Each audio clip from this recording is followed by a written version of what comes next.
bisa ceritain soal KKN di Desa Ya. Penari ini. Ini kan film sebenarnya udah direncanain dari 2 tahun lalu ya. Iya, betul. Karena pandemi akhirnya tertunda dan akhirnya pecah telur juga. Iya, benar. Nah, kamu di sini gimana? Peran kamu sebagai siapa? Terus waktu itu ditawarinnya prosesnya seperti apa? Oke. Di film KKN di Desa Penari ini aku berperan sebagai Badara Wuhi. Itu tokoh dibilang antagonis enggak ya, protagonis juga enggak, jadi dia abu-abu nih. Abu-abu sekali dan dia karakter yang non manusia. Oh. Gitu, bukan manusia. Dan Jadi nggak kasat kebetulan mata, ya, dan kebetulan dia adalah sang penguasa, sang penari, sang penguasa dari semua makhluk halus yang ada di desa tersebut gitu. Gitu. Berarti tokoh sentral di dalam film ini. Iya, bisa dibilang dia sebagai benang merahnya lah. Benang merahnya. Iya, Oke. betul. Terus prosesnya. Waktu mendapat tawaran ini seperti apa waktu itu? Oke, jadi waktu awal tuh manajer aku ngasih tahu kalau misalnya ada casting film horor. Masih Mas Fafa? Masih. Oh. Masih dong. Kan setia. Iya. Terus. Jadi Mas Fafa bilang kalau misalnya ada casting nih Neng gitu, film bagus, jadi tuh cerita yang udah viral di sosmed, terus juga bahkan ada bukunya gitu kan, yang dikeluarin sama Simple Man gitu. Ini tuh bagus banget cerita. Terus sedangkan aku yang kayak, apa judulnya? KKN di Desa Penari. Terus aku kayak, hah, itu apaan? Aku kayak, I have no idea itu apa gitu. Karena pada saat itu viral, aku tuh nggak ngikutin sama sekali. Karena honestly, aku personally tuh kurang tertarik gitu sama sesuatu atau cerita horor gitu. Kayak, mendingan gue skip aja deh gitu. Mending gue skip aja gitu. Terus taunya itu yang difilmin gitu kan. Serius? Oke, kasih gue waktu beberapa hari untuk gue menyiapkan sesuatu supaya gue nggak bego-bego amat nih di castingnya gitu kan. Ya mau ngapain gitu. Ya udah nih baca skripnya gitu. Udah baca skrip. Kayaknya nggak cukup deh. Akhirnya aku research sebelum casting di sosmed gitu, kayak di Twitter, di YouTube, atau di artikel-artikel di Google tentang KKN di Desa Penari dan si karakter Badara Wuhi ini gitu. Ya udah, dengan bermodalkan ya tahu-tahu sedikit ya, paling nggak nol banget lah gitu. Ya udah casting gitu. Dan ternyata pas casting tuh salah satunya selain disuruh acting adegan yang pakai skrip, disuruh unjuk bakat bisa nari atau enggak. Bisa nari apa enggak. Masalahnya ini bukan nari yang modern kan, nari daerah gitu kan, nari tradisional gitu. Wih, pede dong. Untung gue dulu waktu langsung mikir kayak, untung waktu gue dulu TK, SD, gue dimasukin les sanggar sama nyokap gitu. Kepake nih sekarang gitu kan. Berguna juga ya. Iya, ternyata karena udah ada basic, dulu pernah ikutan sanggar tari waktu zaman SD, zaman TK gitu. Ya inget-inget lah, nggak kaku-kaku amat gitu untuk nari tradisional. Ya udah dites juga gitu bisa nari apa enggak. Terus ya udah aku dari rumah pun udah prepare, pakai bawa kebaya, bawa selendang dari rumah buat casting itu doang. Terus ternyata dapet gitu.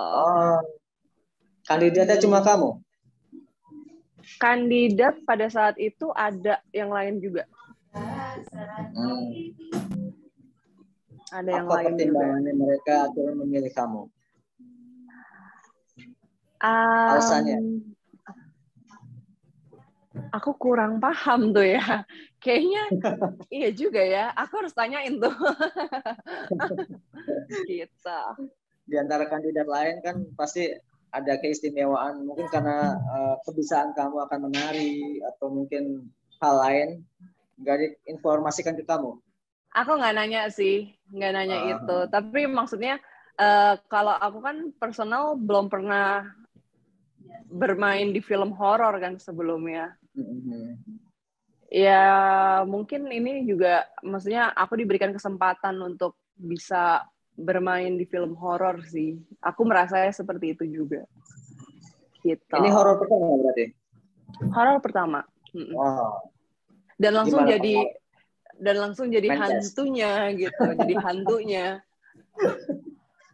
Kayak Sebelum-sebelumnya memang belum ada tawaran horor atau memang nggak mau menerima horor? sebelum-sebelumnya kayaknya nggak ada deh. Terus pas dapat karakter ini tuh seneng gitu, kayak yeay, gue pertama kali dapat film horor dan langsung jadi karakter yang tak kasat mata gitu loh. Maksudnya kayak ini sangat nggak biasa gitu. Aku bukan jadi manusia, jadi bisa di luar dengan karakter yang udah dibentuk dari bukunya ataupun dari cerita yang viral itu. Karena aku bukan manusia, aku bisa mengeksplor karakter aku dengan imajinasi aku sendiri gitu loh. Menyenangkan sih. Dapat karakter ini tuh menurut aku kayak challenging. Ternyata pun pas lagi proses sebelum syuting, kita kan ada proses reading kayak sebulan lebih. Ternyata ada latihan nari gitu yang ternyata capek banget gitu. Walaupun dulu pernah ikutan sanggar tari, tapi kayak lelah ya gitu, kayak nge-gym rasanya capek banget, badan encok gitu. Terus juga ada latihan pendekatan sama ular gitu. Ular ya beneran? walaupun sebenarnya aku tuh nggak takut sama ular gitu. Cuman ya capek juga ya, kayak setiap reading ada latihan tambahan kayak gimana sih teknik gendong ular, terus berteman dengan ular tuh gimana kan, karena ular tuh bisa mendeteksi kita takut atau enggak sama dia. Gitu kan. Itu kan yang ditakutkan gitu, bisa membuat si ularnya takut padahal kita juga takut gitu. Tapi aku sih nggak takut sama ular. Jadi menurut aku kemarin nggak terlalu banyak kesulitan lah kalau misalkan PDKT sama ularnya gitu. Ular jenis apa? Apa sih, Sanca ya? Ya, yang hitam, yang coklat. Iya, dan waktu itu tuh kayak ularnya ada sekitar 2 atau 3. Saat latihan tuh kayak harus membiasakan diri gendong ular itu langsung dua ular gitu. Lumayan tuh kayak nge-gym juga rasanya. Pegal. 2 ular 40 kilo dong ya? Iya, udah bukan kayak rasanya gendong bayi ya, itu benar-benar kayak nge-gym. Angkat beban. Gitu. Proses itu berapa lama? Kalau shooting day keseluruhan semua ya, all cast, itu kayaknya hampir sebulan lebih. Tapi kalau akunya tuh nggak sampai selama itu sih, cuman karena pada saat proses syuting kita itu lagi musim hujan, jadi banyak banget kendala cuaca ya, jadinya yang mungkin waktu itu harusnya aku kayak cuma 5 atau 6, tiba-tiba jadi banyak gitu, karena ada satu hari yang misalnya di mana kita udah nyampe lokasi nih, terus tiba-tiba hujan gede banget dan nggak berhenti-berhenti selama 3 jam, 4 jam, akhirnya kita pulang gitu, nggak jadi syuting. Lokasinya real hutan? Real hutan, tapi bukan di Banyuwangi. Karena kalau misalnya dari buku itu kan ceritanya dia dari Banyuwangi kan. Ini tuh kita hutannya, kita syutingnya tuh full di Jogja. Dan hutannya beneran hutan yang entah berantah nggak dapet sinyal semua provider handphone. Berapa hari kamu di sana? Lupa lagi Mas, lama sih. Dan maksudnya yang di luar scene aku aja, yang anak-anak KKN-nya pun mereka banyak juga gitu yang syuting di hutan gitu. Terus di sana tuh kayak susah sinyal plus nggak ada toilet. Ampun deh. Sengsara dong ya. Gila sih tuh syuting itu, kalau diingat-ingat. Mengalami kejadian mistis apa di sana kamu? Aku sih nggak ada, Mas. Alhamdulillah. Nggak ada gangguan-gangguan? Nggak ada sama sekali. Karena memang udah diwanti-wanti juga gitu pas sebelum kita mulai syuting, udah dikasih tahu kalau jangan kebanyakan bengong, jangan kebanyakan menyendiri atau diem doang gitu. Emang mati gaya, nggak ada handphone, nggak bisa main handphone gitu. Akhirnya kita kayak cari solusi, ya udah kita ngobrol aja all cast gitu, ngobrol-ngobrol, main games gitu.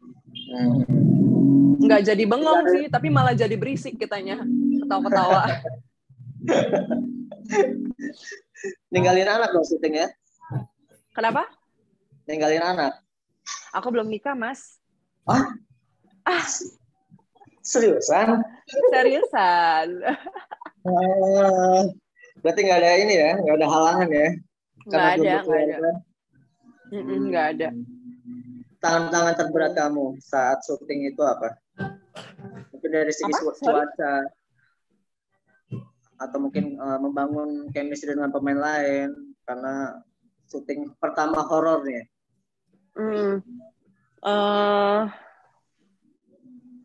Ini ya, apa ya? Lebih ke pada saat syuting di hutan tuh kan ada scene yang dimana warga makhluk halus ini muncul gitu kan. Terus mereka kayak lagi bikin pesta lah gitu. Terus aku tuh menari dari lagunya mulai sampai selesai. Terus untuk take itu tuh diulang terus di tengah hutan, tengah malam, bahkan sampai pagi buta gitu. Itu berat sih buat aku. Dengan kostum yang udah full banget. Ya walaupun sebenarnya kostum itu nggak di kepala nggak ada yang berat, apapun gitu. Walaupun sebenarnya pakai ditambahin rambut palsu yang panjang banget gitu. Tapi kan baju itu aku. Si bajunya itu kan berlapis-lapis ya, namanya juga baju daerah gitu. Terus kayak ketat banget, belum pakai korset, udah pasti lah pakai korset baju kayak gitu. Kayak mau ibu kita Kartini, kayak mau engap gitu loh setiap hari. Karena bajunya kan itu doang, nggak ada baju lain. Capek itu sih. PR banget ya itu ya. PR, mau ke toilet juga susah, ribet, karena kan ngangkat roknya tuh udah dililit-lilit beberapa kali gitu kan. Ribet banget gitu. Berarti buang air kecilnya sebarang dong di hutan itu. Enggak, dari tim produksi itu disiapin toilet portable gitu loh. Ya. Sudah nonton hasilnya? Kalau screening kita belum ada sih, Mas. Belum ada. Waktu itu sempet ada mau dijadwalin untuk para talent. Tapi lagi pandemi yang lagi mencekam banget, akhirnya cancel.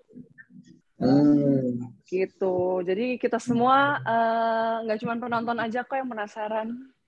Kita yang buat juga penasaran. Tapi kamu pribadi puas dengan acting kamu di situ? Insya Allah aku puas. Tapi penasaran juga gitu, pengen tahu. Insya Allah puas sih. Karena kayak memang gitu ya, belum tahu ya. Belum tahu. Prepare-nya kita cukup lama kan. Jadi insya Allah yang kita kerjain kemarin matang banget lah gitu. Ini kan ada 2 versi ya, versi regular sama uncut. Apa sih perbedaannya? Perbedaannya aku nggak mau ngasih tahu, spoiler ntar. Nanti jangan-jangan ada extended extended version? Itu aku juga kurang paham tuh karena belum diberi bocoran juga sama tim dari MD-nya gitu, perbedaannya apa gitu. Cuman kan maksudnya kalau misalkan kita lihat dari trailer gitu kan, ada terlihat sekilas kayak ada scene yang kayak mungkin kelihatannya kayak nggak pakai baju mungkin ya, atau mungkin kayaknya itu mau buka baju kayaknya. Nah mungkin beberapa shot itu yang masuk di trailer ya untuk beberapa atau sebagian atau bahkan mungkin banyak orang yang penasaran karena hal itu gitu. Mungkin dari situ ada yang berpikir itu kali ya perbedaannya uncut dan nggak uncut gitu. Aku juga nggak tahu sih sebenarnya apa gitu. Cuman di sini satu pesan yang pengen aku ingetin dan aku pengen bilang ke para penonton gitu, mau versi uncut ataupun nggak uncut sih, aku berharap dengan tayangnya film ini mereka tuh nggak cuman cari kengeriannya doang dari film horor atau seremnya film horor gitu kan, kayak pada umumnya, atau misalnya kayak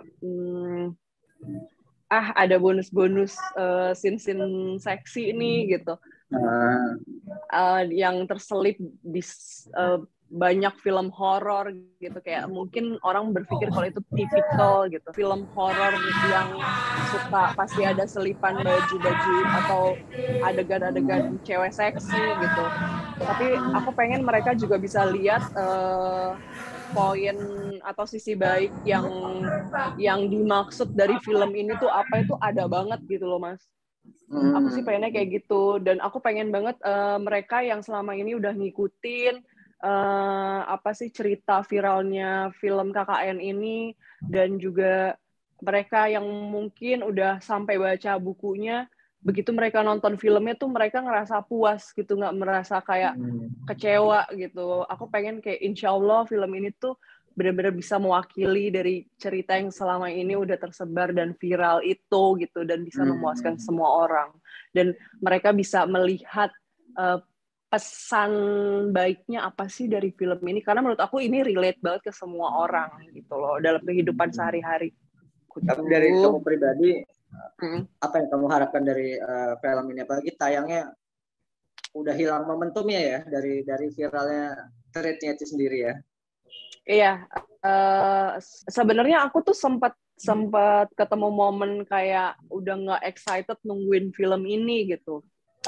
Karena kayak aduh pandemi sampai kapan nih gitu, udah ini aja lah, kecil hati karena pandemi nggak kelar-kelar gitu kan.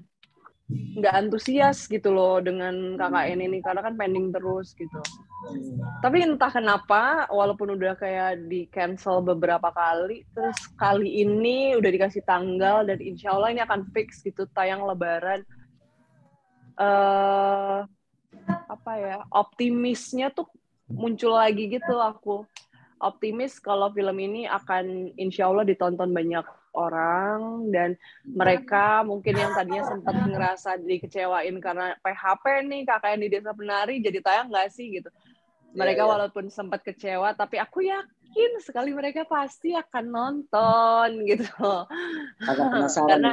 Karena penasaran gitu, walaupun memang ya kalau orang bilang kayak momentumnya kayak udah basi, ini udah terlalu lama, tapi menurut aku enggak sih kayaknya gitu. Enggak sih, karena aku yakin banget kita teamworknya keren banget gitu, kece banget. Terus maksudnya bisa dilihat dari trailer kita aja gitu, kayak dari segi sinematografinya aja tuh sangat menjanjikan kok gitu, keren banget gitu loh. Belum lagi nanti dengan audionya yang dengar-dengar akan beda daripada yang lain gitu. Aku kayak nggak sabar gitu. Nah, di saat bersamaan tayang berbarengan sama Kuntilanak 3 nih. Optimis apa nih? Kuntilanak 3 kan dua film sebelumnya juga box office. Iya. head to head. Benar. Ini sengit nih, gitu. Sengit. Tapi tetap pede sih, pede banget. Pede aku, sepede itu. Bakal seoptimis apa kamu misalnya bakal meraih 1 juta penonton atau mungkin berjuta-juta penonton? Yang pasti ini sih bayangan aku untuk 1 juta penonton pasti tembus sih, Mas. Amin gitu. Kalau bisa lebih dari 1 juta, misalnya 2 juta sampai 10 juta atau belasan juta, ya alhamdulillah. Bonus menunggu ya.